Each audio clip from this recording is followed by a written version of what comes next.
Halo Lur, kembali lagi bersama saya Babao dengan sebuah kisah nyata tentang kekejaman Jepang di mana lautan yang harusnya indah malah jadi berdarah. Kisah ini tercatat dalam sejarah dunia hingga pada tahun 2025 ini. Beruntung bagi kita bisa menyaksikan kisah nyata itu melalui sebuah film yang akan saya ceritakan.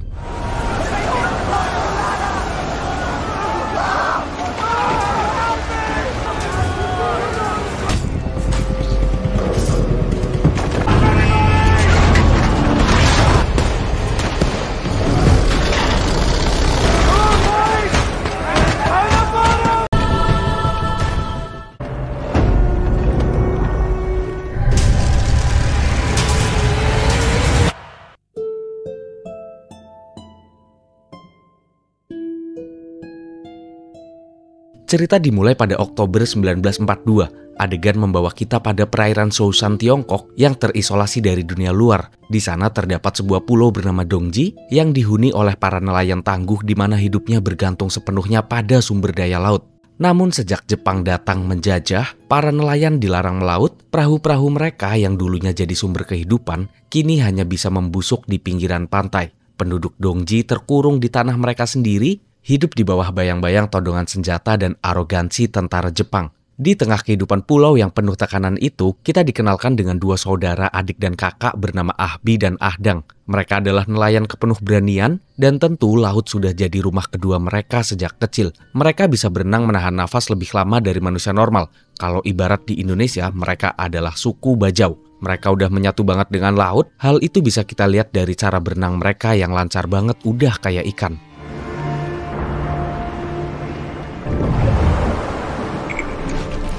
Ahbi sang kakak adalah sosok dingin yang hidupnya digerakkan oleh logika bertahan hidup. Langkahnya penuh perhitungan dan tidak peduli dengan apapun. Bahkan dia nggak peduli Jepang sedang menjajah daerahnya, Jepang menyiksa dan sebagainya. Yang paling penting, ia bisa bertahan hidup dan adiknya aman.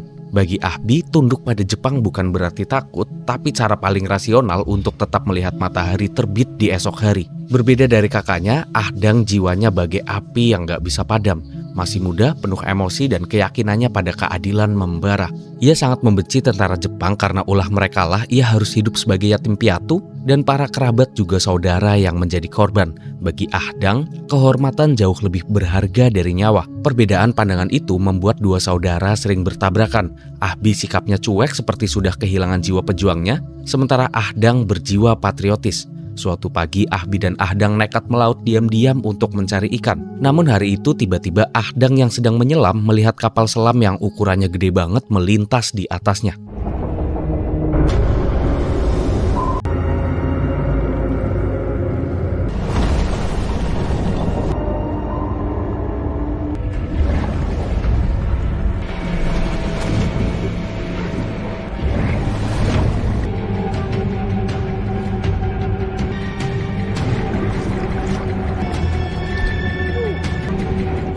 Entah apa yang ada di pikiran Ahdang, dia tiba-tiba mencoba mendekati kapal selam dengan berenang tapi beruntungnya dihentikan oleh kakaknya. Tak lama dari kejadian itu langsung terdengar suara tembakan dari kapal selam yang tadi dan ternyata ia menembak kapal Jepang yang bernama Lisbon Maru.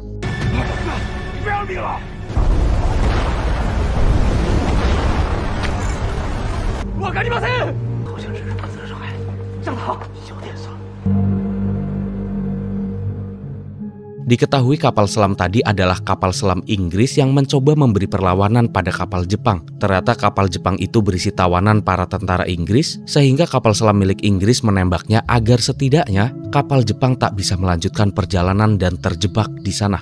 Akibat dari tembakan itu, kapal Jepang berhenti karena kerusakan. Ahbi dan Ahdang yang menyaksikan dari kejauhan menggunakan teropong, melihat ada sesuatu yang nampaknya terjatuh dari kapal itu. Saat Ahdang mencoba berenang mendekati dan membawanya ke kapal, ternyata itu adalah seorang tentara Inggris yang bernama Thomas Newman. Tanpa pikir panjang, Ahdang dengan insting kemanusiaannya ingin membawa dan menyelamatkannya. Tapi Ahbi sang kakak tak setuju karena jika Jepang mengetahui mereka menyembunyikan tentara Inggris, maka akan menimbulkan masalah yang sangat besar. Akhirnya si Ahbi pun melakukan hal ini agar adiknya nggak ngeyel.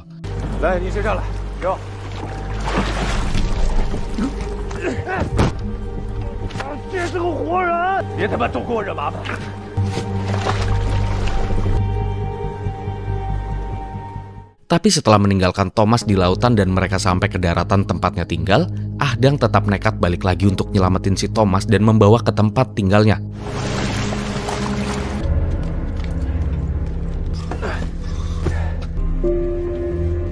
Di sana Thomas menceritakan bahwa dirinya adalah satu dari 1.800 tawanan yang berada di kapal Jepang itu. Tak lama dari itu saat Ahbi pulang ke rumah dan mengetahuinya, Ahbi pun marah besar karena hal yang dilakukan sang adik membawa pulang seorang prajurit musuh ke pulau yang dijaga ketat oleh Jepang, sama saja akan melukai para warga di sana. Akhirnya Ahbi langsung menyeret si Thomas ke tebing dan berencana akan melemparnya demi keamanan para warganya.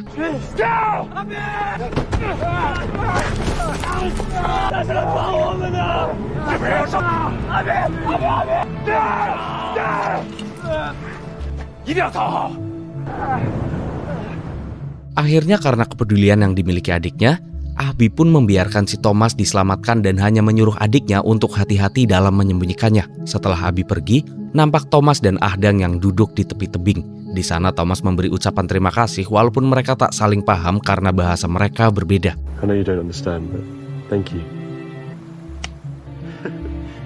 Sementara itu di markas Jepang yang terletak di titik tertinggi pulau, komandan yang bernama Sato mulai curiga. Laporan dari kapal Lisbon Maru menyebutkan semua palka telah disegel, namun patroli pantai melaporkan adanya puing-puing dan jejak darah di perairan dekat lokasi kapal. Sato adalah seorang perwira Jepang yang kejam dan teliti, mencurigai adanya tawanan Inggris yang lolos akibat ledakan. Ia pun segera melakukan pencarian. Tak lama dari itu seluruh penduduk desa dikumpulkan oleh tentara Jepang. Komandan Sato berdiri di hadapan mereka. Ia menyeret seorang nelayan tua dan menanyakan di mana warga menyembunyikan tawanan Inggris. Di situ Sato mengancam jika tidak ada yang mengaku, maka setiap menit akan ada orang yang mati sampai ada yang menjawab di mana tawanan Inggris itu disembunyikan.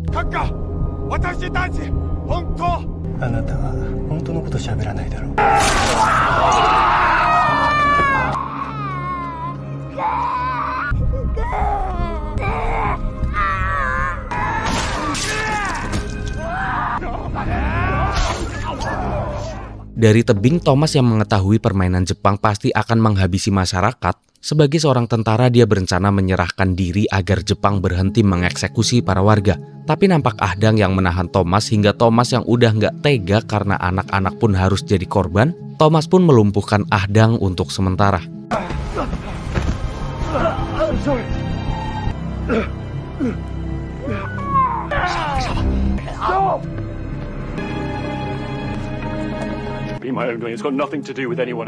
Setelah turun menemui Jepang, Thomas menjelaskan bahwa warga tak mengetahui dirinya ada di sana. Thomas mengaku menyelamatkan dirinya sendiri dari kapal dan menuju pemukiman itu tanpa dibantu siapapun. Tapi si Jepang nggak percaya karena pada saat itu, Thomas menggunakan sebuah tudung yang jelas hanya para warga nelayan yang punya. Akhirnya si Jepang pun memaksa orang-orang di sana untuk mengaku siapa yang telah menyelamatkan si Thomas dan telah berusaha menyembunyikannya. Karena nggak ada yang ngaku, si Jepang memanggil beberapa orang untuk dieksekusi. Tak lama Ahdang yang baru sadar dari pingsannya langsung datang ke sana dan berniat mengaku. Tapi belum sempat mengaku, ada seorang bapak yang merupakan kepala suku di sana mengorbankan diri agar semua warga yang tersisa bisa selamat.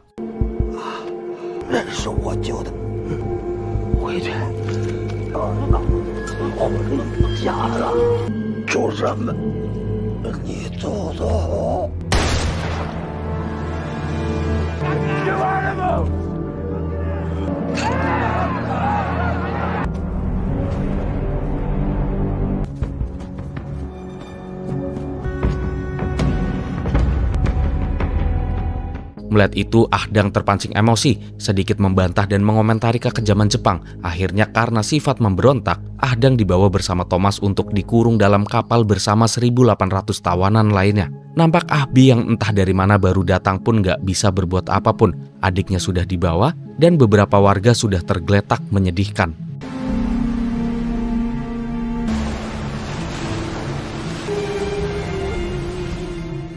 Singkatnya adegan beralih pada Ahdang dan Thomas yang dibawa ke kapal Jepang untuk ditawan. Di sana Thomas ditatar dan menjelaskan bahwa dia tak berniat kabur tapi karena ledakan kapal dia terpental. Jepang nggak mau dengar alasan apapun dan tanpa pikir panjang akan menghukum Thomas dan memasukkan Ahdang ke dalam dek kapal untuk ditahan bersama yang lain. Thank you for everything. Go home. Home. Look at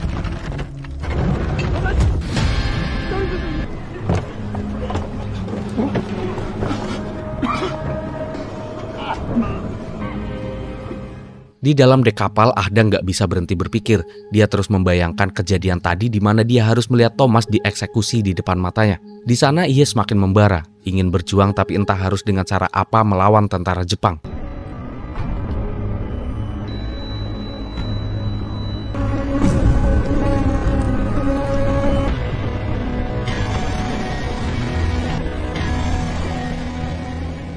Kembali lagi ke Ahbi. Terlihat Ahbi yang sedang berdebat dengan para tetua di pemukiman dan menceritakan niatnya yang ingin menyelamatkan adiknya yang ditawan. Ditambah lagi pada saat malam hari saat para warga ingin menguburkan warga yang gugur tadi siang, mereka malah ditembakin oleh Jepang karena dianggap sedang melakukan perlawanan bergerak pada malam hari.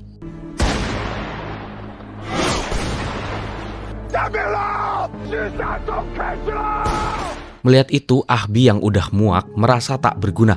Meskipun udah diperingati oleh tetua untuk jangan nekat, tapi Ahbi berpikir selama bertarung di lautan, ia takkan kalah. Ia tahu ia sangat menguasai lautan, tempatnya menderita dari kecil. Akhirnya Ahbi pun mencoba berlayar sembunyi-sembunyi dengan kapal kecilnya untuk mendekat ke kapal Jepang. Setelah lumayan dekat, Ahbi menyelam untuk naik ke kapal dengan penuh perhitungan.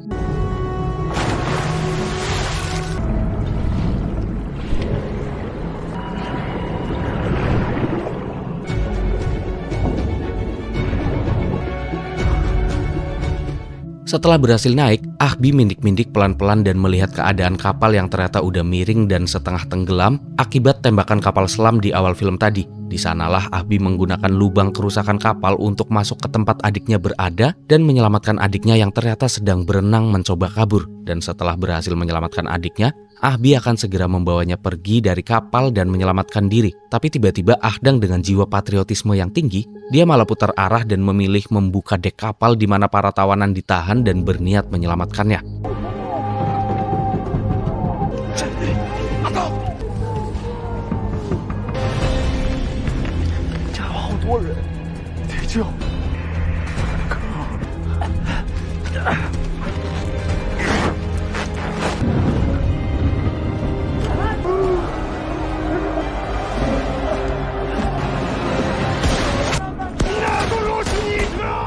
Belum sempat terselamatkan semua, tentara Jepang mengetahui dan akhirnya mau nggak mau perkelahian pun terjadi. Tapi dalam perkelahian itu, Ahdang yang terkurung emosi, dia melakukan hal gila dan hanya fokus akan membantai si pimpinan Jepang walaupun harus kehilangan nyawanya sendiri.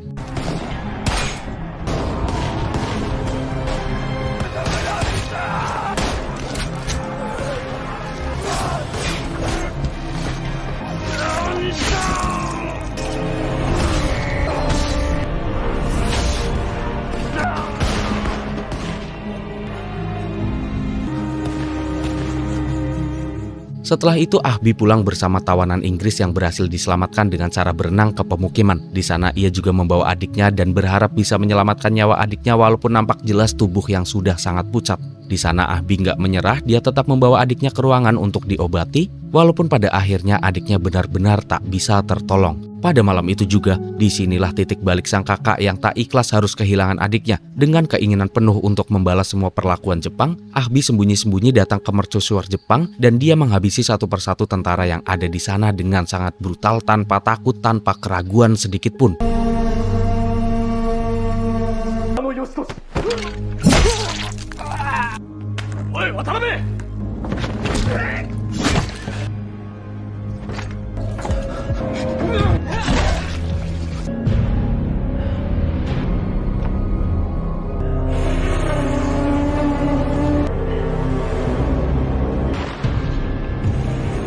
Setelah itu ia mengambil senjata-senjata milik Jepang dan memberikannya pada tentara-tentara Inggris yang berhasil selamat dengan harapan mereka bersedia melakukan perlawanan. Tanpa berkata apapun, Ahbi hanya meletakkan senjata dan pergi dari sana.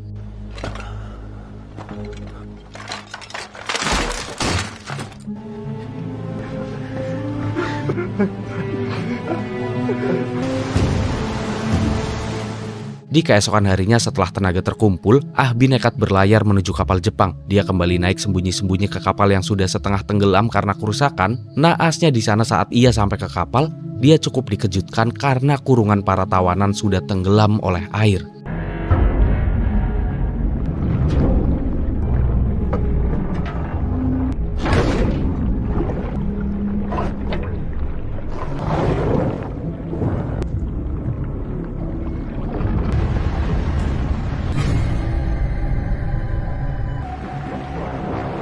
Untungnya Jepang menawan para tentara Inggris di 2 dek yang berbeda. Akhirnya Ahbi membuka dek yang satunya yang belum terendam air dan mendapati tentara-tentara Inggris yang masih bernyawa. Ahbi pun menyelamatkan para tawanan Inggris walaupun sama seperti sebelumnya. Saat belum terselamatkan semua, Jepang sudah keluar dan kembali membabi buta. Suara tembakan tak terhitung dan itu terdengar oleh beberapa warga pemukiman yang mengetahui Ahbi sedang berjuang melawan tentara Jepang sendirian.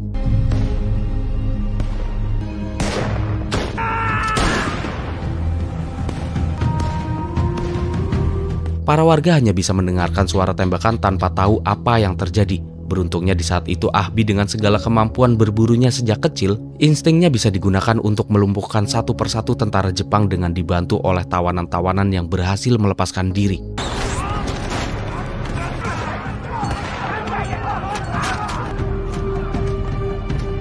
We've already been through hell. Many Chinese gave their lives for us. They won't be forgotten. Tak lama kemudian akhirnya tentara Jepang yang ada di kapal itu habis dan para tawanan Inggris mengibarkan bendera kemenangan yang sangat mereka nantikan. Ternyata kemenangan belum diraih. Tentara Jepang dengan kelompoknya yang lebih besar tiba-tiba datang menyerang para tawanan dengan brutal. Para tawanan pun langsung melompat ke air untuk menyelamatkan diri dari tembakan. Sementara itu karena kapal semakin rusak, Ahbi pun melompat dari kapal. Nampak si Jepang yang masih menembaki tanpa ampun dan tentu kebrutalan Jepang itu membuat para tawanan pasrah.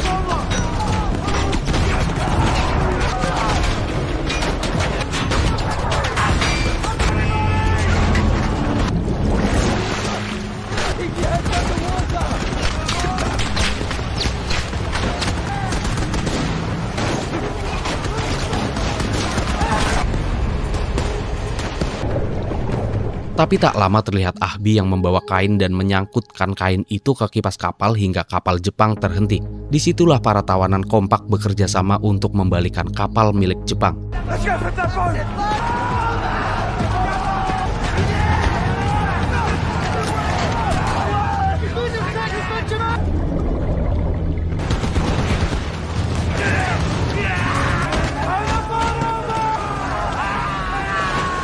Nggak hanya itu, Ahbi juga nekat naik ke kapal Jepang yang lainnya untuk menghabisi para tentara itu sendirian. Tapi setelah beberapa detik Ahbi berhasil, ternyata tentara Jepang masih memiliki granat dan meledakkannya.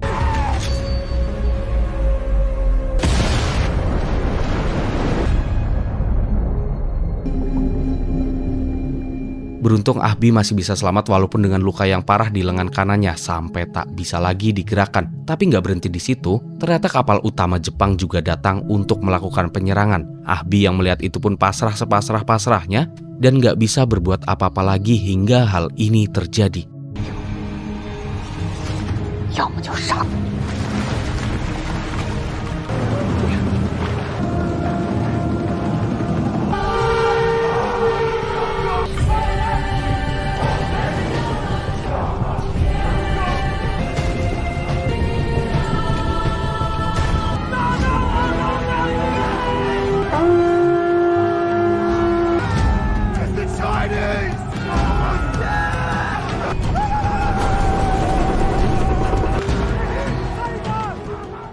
Terlihat semua masyarakat pemukiman yang notabene adalah nelayan datang beramai-ramai ke sana untuk membantu. Mereka tak kuat mendengar tembakan-tembakan yang terus bersuara hingga memutuskan untuk melawannya bersama-sama. Tapi kini bukan tentara Jepang yang harus mereka lawan, karena nampak tentara Jepang memilih tak mendekat saat melihat keadaan kapal yang patah dan akan tenggelam sehingga pasti akan menghasilkan pusaran air yang menyedot ke bawah. Melihat hal itu, Jepang memilih mengamati dari jauh dan menyaksikan para warga para tawanan akan tenggelam dengan sendirinya.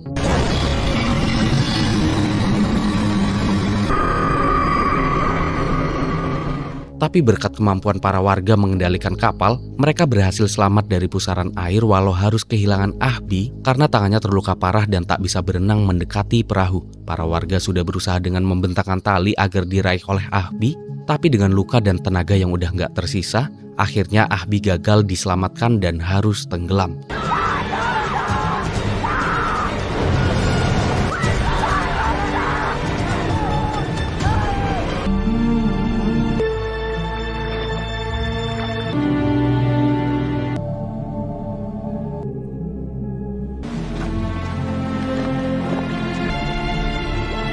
Dan setelah semua yang terjadi di mana dua pahlawan adik kakak harus gugur, di akhir film kita disuguhkan dokumentasi-dokumentasi para orang-orang yang ada pada kejadian dulu dan mereka diwawancarai sebelum film ini diterbitkan. Di sanalah film pun selesai.